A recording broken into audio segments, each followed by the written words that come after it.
आपण करून दिली तर हा प्रश्न आपल्याला निकाली काढता येईल। आणि महत्त्वाचं आहे की आपण मीटिंग लावून किंवा मंत्र्यांकडून पत्र पाठवून आपण सांगितलेलं आहे।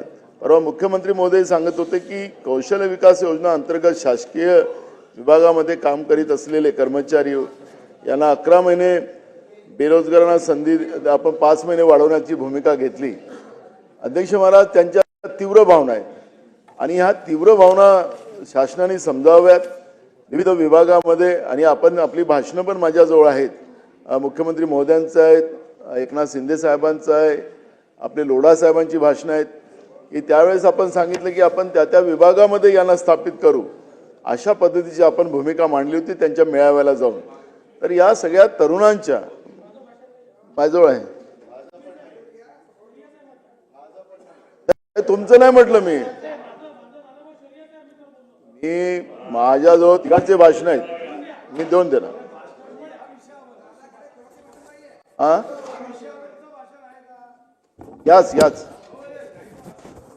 मी चुकी रेकॉर्ड आणत आहे। नाना भाऊ, चुकीचं रेकॉर्डवर नको म्हणून सांगतो। पहिल्या दिवशीपासून भूमिका मी मांडली आहे की 11 महिन्याच्या वर देता येणार नाही। पहिल्या दिवशीपासून ही भूमिका माझी पहिल्या दिवशीपासून आहे की 11 महिन्याच्या वर देता येणार नाही, कारण ही अप्रेंटिस आहे। अप्रेंटिस मध्ये 11 महिन्याच्या वर देता येत नाही। माझं जो ते भाषण उपलब्ध नाही, पण मी तिघांची भाषणं ऐकलेली आहेत, एकनाथ शिंदे साहेबांची।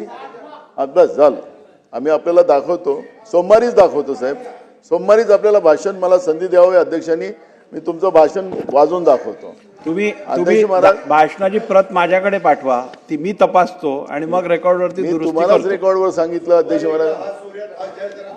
हा चालेल, हा चॅलेंज आम्ही स्वीकारला अध्यक्ष महाराज, हा चॅलेंज स्वीकारला, कारण की त्या बेरोजगारांना ज्या त्यांच्या भावना आहेत त्या मी मांडल्यात, त्यांचे व्हिडिओज मला त्यांनी दिलेत, त्यांचे भाषण त्यांनी दाखवलेत, तर मी दाखवणार। नाही त्यांचं पण आहे। ठीक आहे, आता नाना भाऊ मी तपासून बघतो, पुढे चला। अध्यक्ष महाराज ठीक आहे, आपल्याला मी त्यांची भूमिका मांडलेली आहे, त्यांनी दाखवलेले व्हिडिओ, त्यांनी ऐकवलेले मी ते सांगितलेले आहे। पण आपण माननीय यांनी आपण सांगितलंय की औद्योगिक, आणि याच्यामध्ये एक विषय असा आहे की यामध्ये जे औद्योगिक प्रशिक्षण संस्थेतील विद्यार्थ्यांना निर्वाण भत्ता वेळेवर न मिळणे, तसेच साकोली व लाखनी औद्योगिक प्रशिक्षण संस्थांमध्ये टेक्निकल ब्रँचेस रेट कमी असणे, याबाबतची कारवाई करण्याची उपाययोजना मी या ठिकाणी सांगितलेली आहे। अध्यक्ष महाराज, या विविध योजनेच्या अंतर्गत मला असं वाटतं की दादा आपल्याकडेच एक मीटिंग लावून आपण या सगळ्या गोष्टीचं हे करावं, आणि सोमवारी मी व्हिडिओ देतो। ठीक आहे, प्रस्ताव असा आहे की मांडेच केला त्यांच्याकडे बैठक, आपण ते उच्च तंत्र शिक्षण विभागाची आमच्याकडे ते